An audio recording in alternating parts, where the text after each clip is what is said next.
Azərbaycan Respublikasının qeyri-hökumət təşkilatlarına Dövlət Dəstəyi Agentliyinin təşkilatçılığı ilə keçirilən növbəti forumda iştirakımdan çox məmnunam.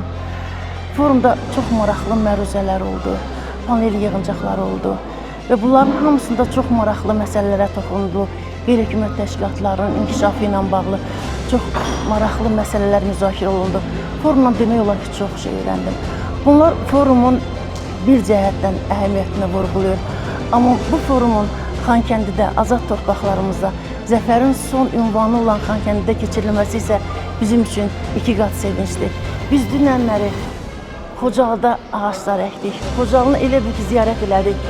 Mən Xocalda olanda həmin günləri xatırladım. Amma min şükür ki, bu günlərə Xocalı artıq azaddır. Mən inanıram ki, bizim Xocalda əkdiyimiz ağaçlar daha tez böyüyəcək, qol budaq atacaq. Ona görə ki, həmin ağaçlar Xocalıların doğma nəfəsi ilə isinir.